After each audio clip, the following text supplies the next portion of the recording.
Vous avez fait le bon choix, c'est celui de regarder votre chaîne de télévision, Info TV, et surtout de regarder votre programme Espace Miné. Tous les mercredis, nous parlons de la diaspora. Ce matin, une question. Peut-on développer une nation, un pays, sans faire allusion à sa diaspora? Peut-on développer un pays en se passant de ces personnes qui sont allées à l'extérieur? Je commence par le professeur Claude Noubissier. Nous avons toujours la chance de vous avoir parce qu'en réalité, vous avez passé quelques années du côté de la Belgique, pour être plus précis, lorsque vous souteniez votre thèse de doctorat et vous êtes revenu au pays. Cela signifie que vous maîtrisez un tout petit peu comment ça se passe de l'autre côté. Une nation peut-elle se développer sans sa diaspora? Très belle question, M. Parfa, ici. Je te dis que la thèse, je l'ai soutenue à l'Université Lumière Lyon 2, en France, et j'ai fait une formation en victimologie et psychotraumatologie à l'Université libre de Bruxelles. Maintenant, pour revenir à votre question, c'est une question embarrassante, parce que est-ce qu'on peut développer un pays sans conjuguer avec toutes les forces vives de ce pays? C'est une question très difficile. On doit pouvoir s'associer, être en synergie avec tout le monde. La question maintenant, d'où le charme de votre émission s'impose une fois de plus, c'est le contexte actuel du Cameroun. Est-ce que le Cameroun recevra facilement la main tendue à la diaspora avec les chiffres des dernières élections qui ont fait comprendre peut-être que la diaspora n'a pas été tellement d'accord avec ceux qui étaient là par le passé, en fait ceux qui nous gouvernent. Donc ça montre qu'il y a une problématique assez suffisamment forte. C'est-à-dire savoir quelles sont les stratégies à mettre en place pour que cette diaspora trouve nécessaire et trouve d'intervenir et d'investir et de venir au Cameroun. C'est la question c'est l'orientation que je prendrai dans la structuration de mes idées. Alors, comme je l'ai dit, le principe aujourd'hui, et c'est tout à fait logique, quand on est à l'extérieur, on rêve rentrer chez soi. Tous les gens, dans une très grande majorité que j'ai rencontrés à l'extérieur, soit veulent venir investir ici, soit veulent rentrer définitivement, soit veulent venir avoir une autre part à l'extérieur. Alors la question, c'est de savoir comment est-ce qu'on peut, quelles sont les stratégies à mettre en place pour faciliter l'investissement, l'intervention de la diaspora sur tous les plans, sur le plan économique, sur le plan industriel, sur le plan intellectuel, sur le plan social et sur le plan des valeurs. Et maintenant, nous savons, les chiffres parlent pour l'importance de la participation de la diaspora. On parle de près de 250 milliards qui sont parfois retournés, au moins que la diaspora envoie ici au pays. Même si parfois on dit non, logiquement c'est juste pour entretenir les familles, les amis, ainsi de suite, mais c'est déjà quelque chose. Parce que, gain économique. Voilà, il y a toujours un gain. L'argent qui entre déjà, qui vient de l'extérieur, c'est toujours à quelque chose. Donc moi je pense que le débat aujourd'hui serait sur le savoir comment est-ce qu'on va faire pour faciliter l'investissement de la diaspora au Cameroun. Comment est-ce qu'on va faire pour que la diaspora trouve nécessaire de revenir investir au Cameroun? Tout à l'heure, on a ouvert des débats, des sujets peut-être d'autres n'étaient pas à l'ordre du jour, sur la Constitution de 1996. Alors, on ne peut pas investir, un investisseur, lorsqu'il met de l'argent quelque part, il a besoin de savoir que son investissement est sécurisé. Son investissement est sécurisé et son investissement va lui apporter du retour. Aujourd'hui, on a besoin de cette diaspora qu'elle revienne. Moi, je parle le plus souvent de ce qu'on appelle le transfert de compétences. Et lorsqu'on est allé à l'extérieur, comme moi, je suis revenu, c'est pour rendre service à mon pays. Aujourd'hui, je suis fier du service que j'ai dans mon pays. Aujourd'hui, j'ai des étudiants que je forme en doctorat, en master et dans plusieurs institutions au Cameroun. Moi, je suis tellement fier. Mais qu'est-ce que le Cameroun fait pour faciliter le retour de tout le monde? Qu'est-ce que le Cameroun fait pour faciliter la participation de tout le monde? Et je suivais un économiste l'autre jour qui disait la diaspora, aujourd'hui, elle est plus nantie financièrement, en fait une bonne catégorie. Et qui ont des facilités, qui ont des moyens d'avoir de l'argent, et qui ont même des moyens de vendre l'image du Cameroun à l'extérieur. Alors bon, on a besoin de toutes les énergies, on a besoin de relancer l'économie du Cameroun, on a besoin de tout le monde. Ceci va aller peut-être sur un point qui me semble être le point central, l'industrialisation. Quand moi j'étais au Koumouende, on nous disait que pour qu'on développe le pays, un pays, il va falloir capitaliser sur l'industrialisation. Mais qu'est-ce que nous faisons afin que le bois qui sort de nos forêts ici soit géré, soit industrialisé, soit géré définitivement au Cameroun? Qu'est-ce qu'on fait pour que nos sous-sols, avec tout ce qu'elles ont, que tout ce qui vient de notre sous-sol soit géré au Cameroun? Qu'est-ce qu'on fait afin que l'électricité, afin que l'eau soit entretenue par les Camerounais et par les sociétés camerounaises? Voilà le rêve que moi j'ai. Le rêve que moi j'ai, c'est le rêve d'une diaspora qui reviendra avec une expertise, qui viendra compléter celle d'ici, mais qui viendra être en synergie avec l'expertise locale. Merci, professeur. Prosper Penda, nous parlons de cette diaspora. Nous voyons ailleurs, hein, pour prendre simplement la zone ouest africaine, où nous avons la nette impression que là-bas, les gouvernements tendent de plus en plus la main à leur diaspora. Lorsque nous revenons au niveau du Cameroun, nous avons une impression inverse. Les décisions qui sont prises au pays, est-ce qu'on associe la diaspora, la vision du pays? Est-ce qu'on a souvent de temps en temps consulté ces Camerounais, la diaspora, pour qu'on sache ce qu'ils pensent ou ce qu'elles pensent? Est-ce qu'au Cameroun, à un moment donné, nous n'avons pas simplement mis un accent sur l'aspect politique et commencé à diaboliser la diaspora? Oui, on a beaucoup insisté sur la politisation de cette diaspora, ce qui a permis, ou alors ce qui a consolidé le schisme. Parce que lorsque nous parlons de la diaspora camerounaise à l'étranger, il faut distinguer bien qu'on en a deux. Lesquels? Deux groupes. Vous avez une diaspora acquise au pouvoir et une autre diaspora, il ne faut pas qu'on se le cache, avec l'évolution démocratique de notre pays, qui s'est mis volontairement ou involontairement, pour des raisons que je ne peux pas dévoiler ici, je ne dévoilerai pas parce que c'est costaud, mais pour des raisons essentiellement politiques, qui s'est mise un peu de côté. L'ordre gouvernant, qu'il soit majoritairement contesté ou minoritairement contesté, est l'ordre gouvernant. Et de ce point de vue, après les mouvements électoraux, a le devoir de tendre la main. Et je crois, je reviens toujours, moi je suis factuel, les orientations générales du président de la République qui sont contenues dans ces différentes adresses. Je n'ai pas l'impression que ceux qui sont chargés de les scruter, pour en tirer chacun ce qui le concerne, le travail qu'il doit en faire, pour que cela bénéficie à tout le monde, est véritablement fait. Qu'est-ce le discours de pacification qui est entretenu structurellement pour que nos diasporas font une? Nous avons des pays qui sont démocratiques, qui sont divergents de point de vue politique, mais dont la diaspora se comporte comme un seul peuple. Vous avez le Sénégal, vous avez le Mali. Pourquoi est-ce que les fissures ou les jeux politiques peuvent arriver à ce niveau de fissuration de notre diaspora au point où elle gangrène l'apport attendu de la diaspora multiforme? Parce que le Cameroun, je peux le dire, est parmi les meilleurs pays gratifiés d'une diaspora qui, si elle sort du discours politique et ne regarde que le Cameroun, développe le pays en moins d'1 an ou de 2 ans. Nous avons une diaspora intelligente. Vous voulez donc exclure la politique de la diaspora? On ne l'exclut pas, mais on considère... Donc, la diaspora peut parler de tout sauf de la politique. Non, nous invitons la diaspora à connaître ou à admettre ou à intégrer que la politique est un jeu. Et que lorsque le moment de la politique est fini, ce qui va nous rester, c'est le Cameroun. C'est le pays qui va nous rester. Le professeur ne l'a pas dit, moi, il est parti, il est revenu, et il a la fierté de savoir que ce qu'il fait, il voit. On ne lui a pas coupé la tête, même s'il ne partage pas les opinions politiques du pouvoir en place. C'est ce type de mouvement que nous attendons. Et moi, je m'adresse à cette diaspora. Lorsque vous m'avez passé la thématique, j'ai interrogé 2 ou 3 petits amis ou frères qui y sont, qui m'ont dit qu'à la vérité, moi, je suggère au gouvernement, très humblement, bien sûr, de voir comment est-ce que le discours vers la diaspora devrait logiquement changer et que des actions offensives. C'est un champ, c'est un terreau fertile que les gouvernants aident le chef de l'État à reprendre en main la diaspora que nous ne devons pas laisser à ce moment précis de notre transition économique.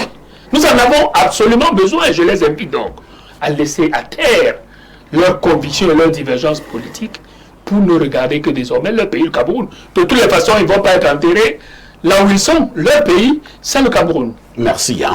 Duval Lebel et Balé, avez-vous l'impression, comme certains, que lorsque nous parlons de la gestion du pays et même de cette construction de la nation, nous excluons de manière très subtile ces Camerounais qui sont allés ailleurs? Écoutez, c'est pas le pays qui exclut les Camerounais qui sont allés ailleurs. Ils s'excluent d'eux-mêmes. Ah bon? Je vais vous prendre deux exemples. Le premier exemple est à ma droite. Le professeur, il a dit il est parti. Tout à fait. Ils pouvaient rester. Il avait un objectif en partant. Son objectif était d'aller prendre et de revenir avec. Professeur, est-ce qu'on vous a fait appel pour revenir vous installer au pays? Est-ce qu'on vous a dit revenir absolument? Mais vous êtes parti avec un objectif. Je vais prendre, je reviens avec dans mon pays. Vous, voilà, vous êtes au Cameroun, vous êtes installé et vous êtes content et heureux d'apporter ce que vous êtes allé chercher ailleurs, de le mettre au service ou à la disposition de votre pays. Voilà un cas. Le deuxième cas que je vais vous prendre, c'est le cas d'un certain Thierry Niamen, que j'ai côtoyé dans les années 2000. La Russie. Il était allé en Russie apprendre l'agro-industrie, je crois comment on fabrique les machines pour transformer les aliments. L'agro-industrie. Lorsqu'il a fini ses études, il est revenu. Il a commencé dans sa chambre. Il avait une vieille voiture et dans cette vieille voiture, il a commencé à faire ce qu'on appelle la poudre d'arachide. J'étais parmi ses premiers vendeurs à l'avenue Kennedy. Il n'avait pas de bureau. On se retrouvait là, il sortait des sacs avec des poudres d'arachide en 250 grammes. Et on vendait à 250 francs. On avait 75 francs par sachet. Mais il sortait de la Russie avec ses connaissances. Mais il avait son objectif, il savait où il partait. Et il a commencé à vendre ses poudres d'arachide. Aujourd'hui, il est devenu un grand industriel dans l'agroalimentaire au Cameroun. Ça, c'est le deuxième exemple. Qu'est-ce que je veux dire par là? Je veux dire que, parfait ici, les États-Unis, l'Europe, la Chine, se sont développés de par leur diaspora. Parce que quand on parle même, n'est-ce pas, de la traite négrière, oui, elle a été faite par qui? Par la diaspora américaine et européenne. C'est-à-dire qu'ils envoyaient et les prêtres et les négriers au même moment pour venir chercher pourquoi? Pour leur pays. Ils ont pris nos sous-sols, ils ont pris nous-mêmes. C'était leur mission pour leur pays. Et ils sont repartis avec nous, ils sont aujourd'hui ce qu'ils sont devenus aujourd'hui. Je pense que notre diaspora a un problème. C'est que elle a l'impression que, étant là-bas, on a besoin de faire d'autres gymnastiques pour qu'ils reviennent. Or, quand vous partez pour aller chercher pour votre pays, il faut avoir des objectifs. Vous partez, sachant que nous revenons au pays. Et n'attendez pas qu'en revenant, n'attendez pas commencer seulement au haut niveau. Faites comme le professeur est en train de le faire. Demain, il sera certainement un grand cabinet, je ne sais pas quoi, un recteur, mais parce qu'il a pris la peine de revenir. Il a fait une grande progression. Voilà. Faites comme Thierry, qui a commencé, mais il savait ce qu'il voulait. Mais si nous sommes dans une diaspora, nous attendons arriver et quelqu'un nous donne des milliards pour créer de grosses sociétés, non. Venons avec le peu que nous avons, commençons et certainement nous allons évoluer. Par contre, je vais chuter peut-être par là. Oui. Il y a aujourd'hui, le nom du Cameroun est sorti sur la liste des pays qui sont interdits de visa aux États-Unis. Parfait ici. J'étais sur une dernière émission avec vous. Je vous avais envoyé les photos d'un jeune Camerounais. Oui. Jusqu'aujourd'hui, quand cette liste est sortie, il m'a envoyé. Il m'a dit je peux régler ce problème pour mon pays. Mais celui-là, il ne peut pas venir. Il va commencer par où? Il va voir qui? Et il m'a demandé de voir qui est-ce qu'il peut rencontrer ici pour qu'on trouve une solution. Lui, il est aux côtés de Donald Trump. Mais tu fais comment? Tel que j'ai fait avec vous, j'ai essayé de faire ça avec certaines personnalités que je connais, parce que je suis lettre morte.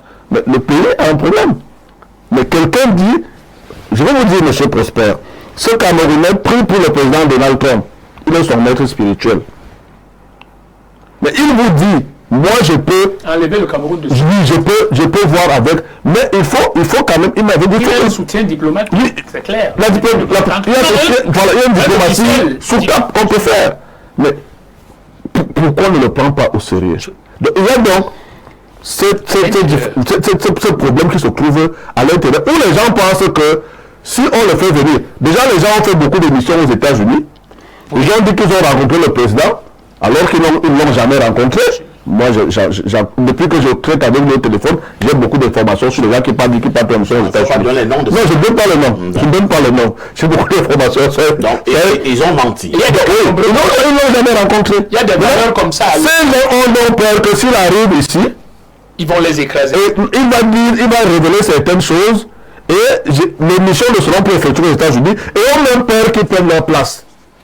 Voilà autant de choses qui peuvent faire qu'à un certain moment, on a des problèmes avec notre diaspora. C'est-à-dire que celle qui peut venir investir est là.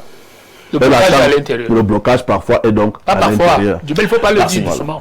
Alain, nous avons la nette impression que le problème est au niveau des deux parties. Hein. Autant certains peuvent croire que le gouvernement n'associe pas la diaspora, entre guillemets, au niveau de la prise des décisions. Autant d'autres pensent également que cette même diaspora-là, elle-même, entre guillemets, n'est pas entreprenante. Parfait. Parfait résumé. Bon, je veux saluer quand même la façon caricaturale que certains ont de présenter les problèmes. Je pense que lorsqu'on parle d'un État, d'un gouvernement, on vous cède des prérogatives souveraines pour appliquer au travers d'une vision politique la volonté de tous. Et vous avez les moyens pour ça. Donc on ne va pas rentrer justifier quelques particularismes, des expériences personnelles, de quelques succès. On peut aussi citer immédiatement des expériences fâcheuses, des échecs. Des gens qui viennent et sont porteurs de beaux projets, disent je ne vous demande rien, je n'attends rien de vous, permettez-moi simplement d'implémenter le projet en question et on met des verrous. Hein? On veut des rétrocommissions, on veut pour une descente sur le terrain que tu donnes d'abord, si tu donnes ça, toute la tracasserie administrative qu'on connaît, pourtant la plus-value du projet pour l'ensemble de la communauté nationale est évidente. Les cas sont légion. Quand on va mettre tout ça dans la balance, moi je vais accuser l'État, je vais accuser la gouvernance, parce que vous avez des moyens, des prérogatives qui vous ont été cédées pour mener à bien les affaires collectives. Alors moi, je ne vais pas m'appuyer sur des particularismes pour justifier la procrastination, la corruption, les velléités de ne pas faire avancer les choses. La diaspora, parfait. Théoriquement, on peut dire que tout pays, s'il prend sur lui de se développer endogènement, peut se développer sans sa diaspora. Mais on posera immédiatement la question de savoir si nous, quelques-uns de ces pays-là, de façon pragmatique, il n'y en a aucun. Donc ça veut dire que c'est un truisme de composer avec sa diaspora, et les plus grandes puissances, vous l'avez dit à suffire, nous démontrent qu'elles-mêmes composent avec leur diaspora pour être au top. La Chine, on ne vous dira jamais assez ce que la Chine, pour ce qu'elle est en train d'être, et je tiens à vous dire, pour des papiers que moi j'ai déjà lus depuis quelques années, c'est la première puissance économique depuis au moins 2015. Et elle doit sa suprématie économique actuelle à sa diaspora. Effectivement. Il y a tout un bénéfice qu'on tire de sa diaspora. C'est la représentation en réalité officieuse, au-delà de la représentation diplomatique du pays à l'extérieur. La diplomatie du soft power, redorer, vendre l'image du pays au niveau des différentes entités de ces pays-là, ou des représentations des organisations internationales. Alors, vous qui parlez de vendre l'image du pays au niveau des organisations internationales, au niveau des entités, est-ce qu'à ce niveau-là, notre diaspora n'a pas beaucoup de choses à se reprocher? On a la nette impression que notre diaspora, une bonne partie de cette diaspora, passe simplement le temps à ternir l'image du Cameroun à l'extérieur. J'en viens. Parce que si vous restez sur ce que fait cette diaspora qui a terni par des actes de brutalité et d'incivisme l'image du pays, sans évaluer, sans questionner la causalité, ça aussi c'est un problème. Ça veut dire que vous avez décidé de jouer le jeu de la superficialité. C'est-à-dire que comme ceux qui veulent... Vous voulez justifier leur comportement? Non, j'en viens. Pas justifier. Pour dire que quoi? Comment ils en arrivent là? Vous allez regarder, quand vous êtes dans leur écosystème, ils regardent les réalités sociales il regarde le niveau culturel, les standards sociaux des pays d'accueil, pour ceux qui sont de la diaspora occidentale par exemple, il voit ce qu'il pourrait apporter, ce qu'on ne permet pas d'apporter. Il voit comment des gens de niveau moins viennent profiter de ces standards-là. Ils passent des 40 jours parfois, ils passent énormément de temps là-bas, ils profitent de la vie, de ce que le monde, ces pays-là ont à offrir. Mais ils n'arrivent pas à aller implémenter ce dont ils profitent chez eux. Alors, à un moment, les gens ont supporté et ils ont eu marre de voir cet état de choses.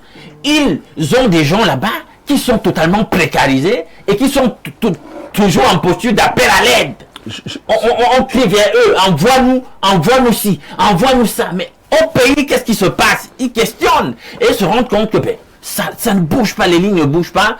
À un moment, les lignes ne bougent pas, face à des situations de crise, nous allons avoir l'humilité de reconnaître que certains ont la maîtrise et il y a d'autres qui vont agir violemment. Donc, et on en arrive donc à ces excès qu'on a observés et qui n'ont pas redoré l'image du pays, pendant que, par ailleurs, disons-le nous, il y a d'autres qui sont là, travaillent et pourraient davantage travailler pour que les portes des institutions, des pays influents, sauf à nous. Mais alors, parfait, et je sors par là. Sortons. Ceux-là même aussi sont sur le regret, s'il faut s'en tenir aux dernières données des élections. Même ceux-là sont sur le regret. De dire que, mais si on va user de notre influence pour que le pays bénéficie de ci, de ça, par la suite, on se rend compte que les ressources qui pourront être mobilisées seront utilisées à d'autres fins, happées par des personnes englouties pour la jouissance de quelques particuliers au détriment du bien-être de tous. Ça aussi, ça les énerve. Ils ne vont peut-être pas réagir violemment comme ceux que nous fustillons en ce moment, mais ils vont se reclure dans une espèce de silence et je veux juste le prendre. Voilà, je vais juste lui poser une question simple. Alain, oui. Tu veux certainement que la diaspora revienne investir au pays. Forcément. Le discours que tu tiens depuis que nous sommes ici. Oui. Quelqu'un est assis en France, en Suisse, aux États-Unis. Oui. Il t'entend parler du Cameroun. Oui. Toi qui es avec nous au pays, quel courage aura-t-il pour prendre quelques euros pour venir au Cameroun alors qu'il t'a entendu? Non, je te réponds. Non, je veux dire que nous aussi, qui sommes ici sur place, nous avons un problème avec l'image que nous présentons de notre pays. Non, permets que je te réponde. Voilà. Est-ce que, ici, là, ce que je fais magistériellement auprès de Parfait, c'est la seule source qui permet de se donner une représentation de comment le pays va ou comment il va. Je vais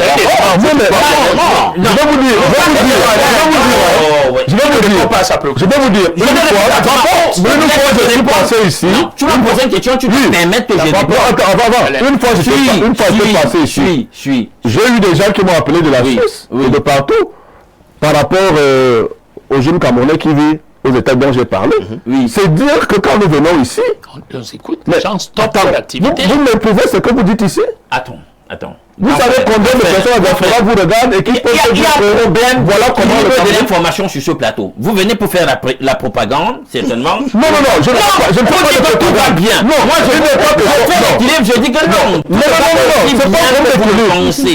Non, parce que quoi? Parce que ici il y a des représentations diplomatiques avec leur service de babouserie qui font des notes aux différents pays en question. Il y a les médias.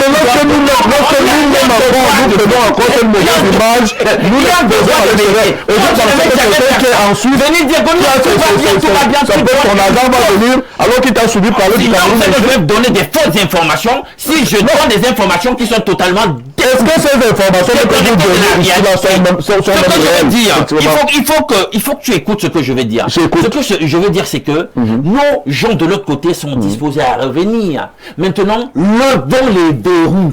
Qu'est-ce qui fait problème jusqu'ici pour qu'ils ne s'investissent pas pleinement?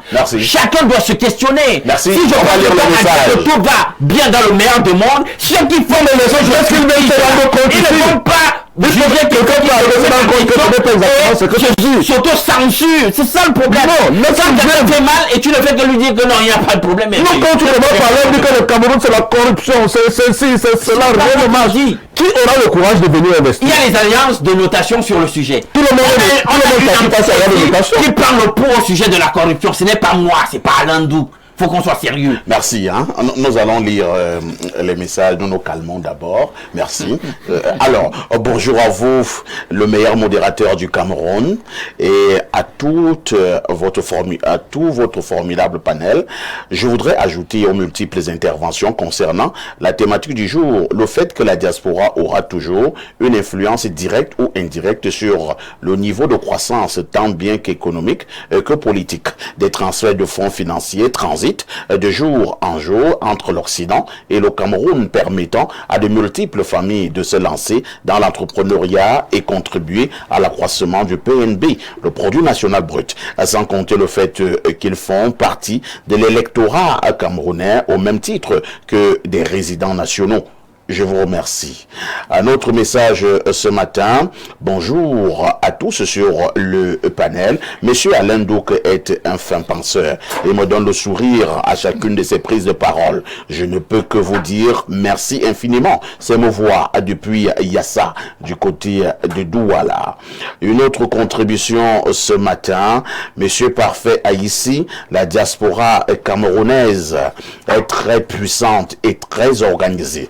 Je suis outré d'entendre l'exposé de M. Ebalé. Déjà, sa taxonomie de la diaspora est fausse à la base, parce qu'on n'est pas tous arrivés de la même manière. Et il y en a qui sont des boursiers, et des réfugiés politiques, des exilés économiques, et qui sont arrivés à la nage pour fuir la violence et le chômage ambiant. Et il y a des expertises, mais les opportunités sont réservées à des copains et des coquins. Parfait, j'ai proposé un projet de coopération de bourses académiques il y a 2 ans, qui est resté lettre morte jusqu'aujourd'hui. J'ai proposé des séminaires dans certaines universités du pays avec des formations innovantes. Jusqu'ici, rien. Comme moi, dans nos cercles de réflexion pour le Cameroun, plusieurs projets sont mis de côté et parfois on vous demande encore de l'argent pour les mettre en œuvre. Donc, que certains restent humbles sur votre plateau. C'est Dr Fabio Tama qui nous envoie cette contribution. Un autre message ce jour, bonjour Perfecto, je voulais juste encourager le travail que vous abattez. Je suis passé à l'ancienne gare routière de Mokolo, les travaux ont repris après votre indignation. Un seul mot, Ayo Café de Minkwameyos. Ah, ça. Merci beaucoup. Nous disons merci tout humblement. Nous n'avons pas la prétention de dire que nous sommes puissants, mais si notre modeste voix peut porter pour le bien de tout un chacun, tant mieux.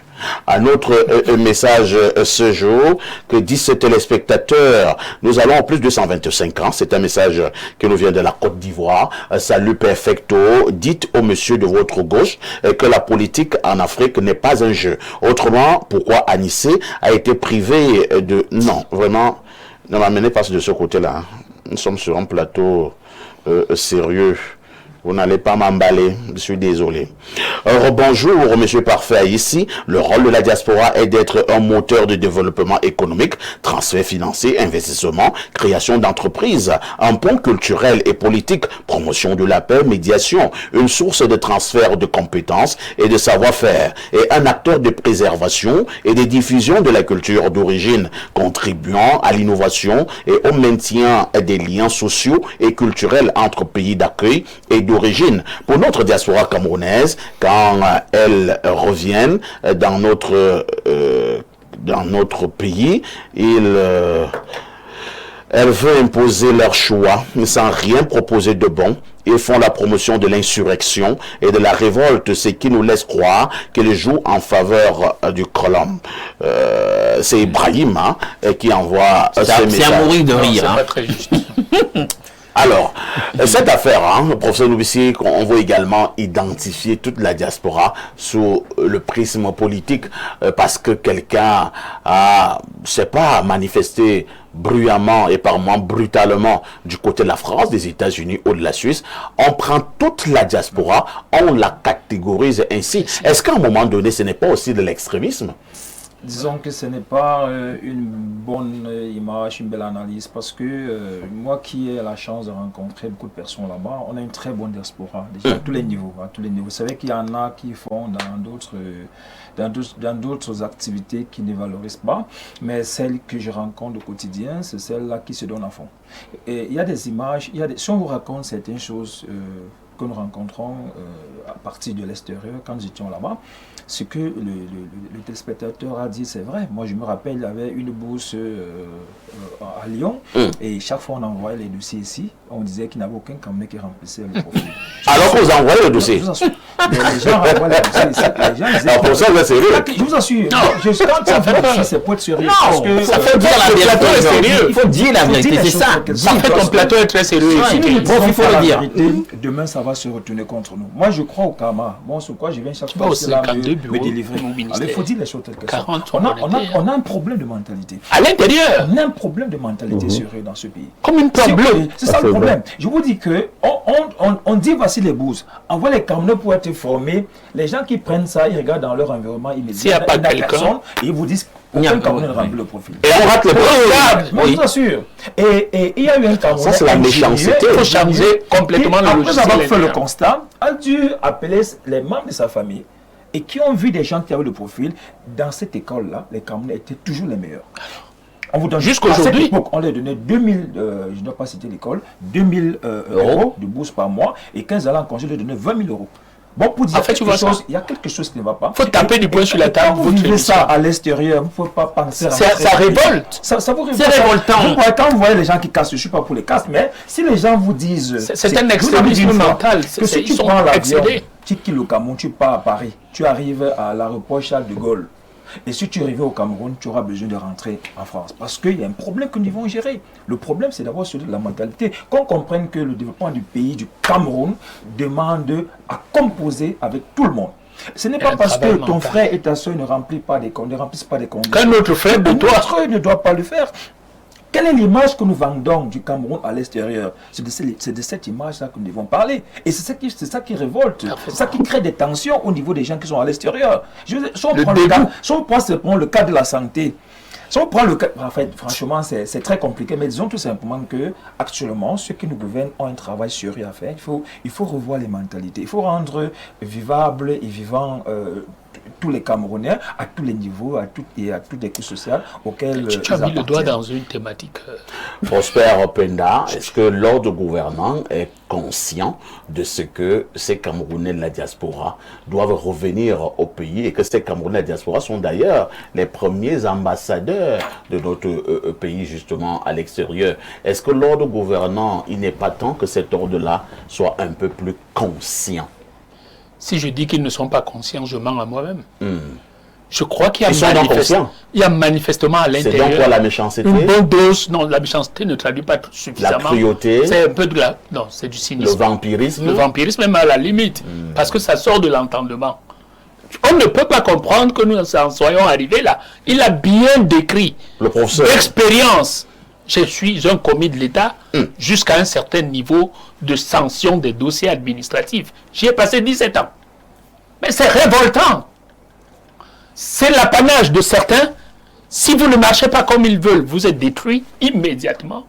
Parce que vous avez pensé que ce que vous proposez concerne la commune. Et lorsque vous le dites comme ça, est-ce qu'on ne peut pas supposer que vous êtes en train de ternir l'image? Je ne termine pas l'image, je suis républicain, à la différence peut-être du Val, qui a un devoir de réserve. Je suis un plus. Duval ne n'est pas républicain. Je n'ai pas le devoir de réserve. Non, je n'ai pas le devoir de réserve. Voilà, je suis républicain. Non, J'ai pas le devoir de Duval réserve. insiste sur l'image du pays. Oui. Moi, pas moins.